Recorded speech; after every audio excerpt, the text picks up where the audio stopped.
summer of 1876. The Great Plains of Montana shimmer beneath a vast blue sky. Waves of golden grass bend with the wind. Far-off herds of buffalo move like shadows across the horizon. For centuries, this land has belonged to the Lakota Sioux, the Northern Cheyenne, and the Arapaho, nations who live with the rhythm of the earth, who measure time not by clocks, but by the seasons of the buffalo. Yet the stillness of this land hides a gathering storm. From the east, the tide of a new nation rolls westward. Settlers, miners, and soldiers, armed with ambition and faith in their divine destiny. The United States believes its borders are boundless, its cause righteous, its expansion inevitable. But for the people of the plains, that belief means one thing: war. By the middle of the 19th century, the government in Washington has signed treaty after treaty, each one promising the tribes peace, land, and freedom. And each promise, one by one, is broken. In 1868, the Fort Laramie Treaty grants the Black Hills of South Dakota to the Lakota forever. But forever lasts only 6 years. When gold is discovered there in 1874, prospectors pour into the sacred mountains, shouting the language of greed. To the Lakota, the Black Hills are not a resource. They are the heart of the world, the place where the earth breathes. When miners cut roads and dig into the rock, it is as if they have wounded the spirit of creation itself. The Lakota protest. They send word to Washington, but instead of justice, they receive an ultimatum. Return to the reservation by January of 1876, or be considered hostile. How could a people abandon their hunting grounds in the middle of winter? They refuse, and so the army prepares its answer. The Great Sioux War has begun. 3 columns march toward the northern plains. General Crook comes from the south, General Terry from the east, and from the west rides Lieutenant Colonel George Armstrong Custer with his 7th Cavalry. Their mission is simple: find the so-called hostiles, destroy their camp, and force the survivors back onto reservations. Custer is 36, young for a legend, a man whose name was made in the Civil War, whose yellow hair and daring charges turned him into a hero in the newspapers of the East. He craves fame as others crave air. He believes courage can overcome any odds. But courage, on this day, will not be enough. By mid-June, scouts report that a massive native encampment lies along the Little Bighorn River in Montana territory. Custer presses forward through heat and dust, 600 men, hundreds of horses, and a belief that destiny rides with them. He tells his officers, there are not enough Indians in the world to defeat the 7th Cavalry. He is wrong. Down by the river, life in the great camp flows in peace. Thousands of people have gathered, families from many Lakota bands, Northern Cheyenne, and Arapaho allies. Women stretch hides on wooden frames. Children chase dogs between the teepees. Elders sit in the shade, smoking and talking of the hunts to come. The sound of drums floats on the air like a heartbeat. Among the leaders are Sitting Bull, Crazy Horse, and Gall. Sitting Bull, the Hunkpapa Lakota holy man, has fasted and prayed for days. In a vision, he sees soldiers falling from the sky like grasshoppers. A sign, he says, that the people will soon win a great victory. Crazy Horse, the Oglala Lakota war leader, is quiet and calm. He paints lightning bolts on his horse and a white handprint on his chest. He tells his warriors, today is a good day to die for all that we love. Gall, the seasoned fighter, carries sorrow sharper than any weapon. Just weeks earlier, soldiers killed his wife and children during a raid. His heart has turned to ice. He waits for justice. On the morning of June 25th, Custer rides to the crest of a ridge and sees the village stretched for miles along the river. It is larger than any native camp he has ever seen.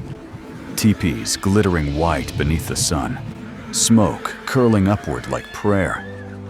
Instead of waiting for reinforcements, he divides his regiment into 3 wings. Reno to strike from the south, Benteen to secure the flank, and Custer himself to ride north and cut off escape. He believes speed will deliver victory. It will instead deliver destruction. Across the valley, Gall watches dust rising on the horizon. He knows the soldiers are coming. He calls to his men. Now is the time. They will never leave this place alive. The warriors prepare their horses, braiding manes, painting symbols for strength and courage, singing songs that have echoed for generations. The river glimmers beneath the sun, unaware that before the day ends, it will run red with history. Around midday, Reno leads his men in the first attack. Bugles sound, rifles fire, horses crash through the grass. The soldiers gallop straight into the southern edge of the camp, firing as they go, smoke and chaos swirling around them. For a brief moment, the assault seems to work, but then the warriors pour from every direction, a tide of riders sweeping down from the hills. Arrows darken the air, gunfire rolls like thunder. Reno's line breaks. Panic spreads. Men throw down their weapons and run for the river. Those who survive stumble to the far bank, gasping for breath, their faces gray with terror. Custer hears the distant gunfire. He smiles. He thinks Reno has the camp surrounded. He spurs his horse forward, leading 200 men toward the northern end of the village. He does not know that thousands of warriors are now riding to meet him. As the afternoon burns on, the hills explode with sound. Dust clouds twist into the sky. Custer's men dismount and form a skirmish line along the ridges. They fire volley after volley, but the enemy is everywhere.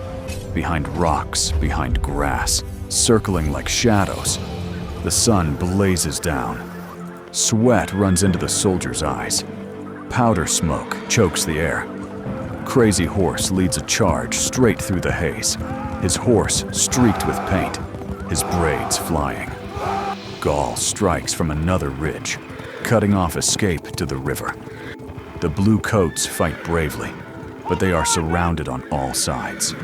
For every man who fires, 10 warriors rush forward. The noise becomes a storm. Rifles cracking, arrows whistling. The cries of men and horses blending into one terrible roar. Custer rallies his officers on a small rise. The ridge is open and exposed, the grass scorched by sun and battle. He shouts orders, waves his pistol, his golden hair glinting in the smoke. The men fire until their ammunition runs dry. Horses collapse, thrashing in the dust. The circle tightens. Some soldiers try to break out, but none return. Crazy Horse rides again, fearless, silent. Within an hour, it is over. When the smoke clears, the ridge is quiet beneath the sun. Custer and every man with him are gone. When the thunder of battle fades, only the wind remains. The valley is still. Hats, boots, rifles, and torn blue jackets lie scattered across the grass. A few horses wander aimlessly, their reins trailing, eyes wide with confusion. The smell of gunpowder lingers in the hot air. For the Lakota and Cheyenne, it is a moment of triumph. They have defended their families, their homes, their freedom. It is the greatest victory they will ever win against the United States Army. But even in triumph, they know what will follow.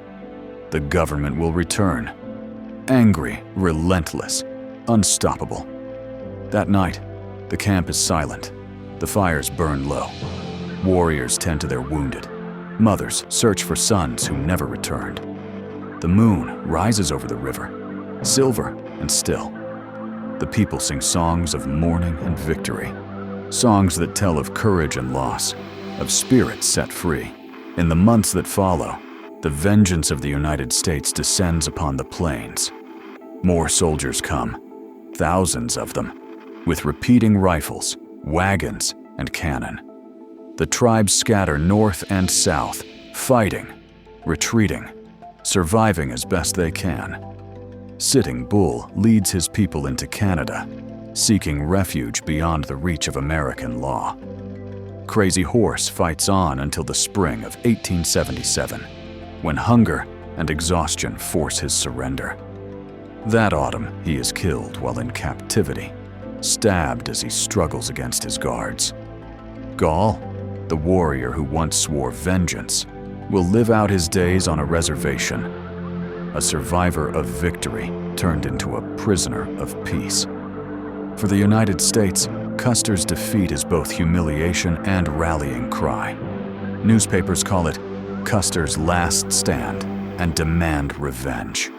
The Army responds with overwhelming force, and within a year, the Great Sioux War is over. The tribes are confined to reservations. The buffalo herds vanish. The way of life that had endured for centuries fades into memory. Yet legends do not die so easily. The name Custer becomes myth, a symbol of bravery to some, of arrogance to others.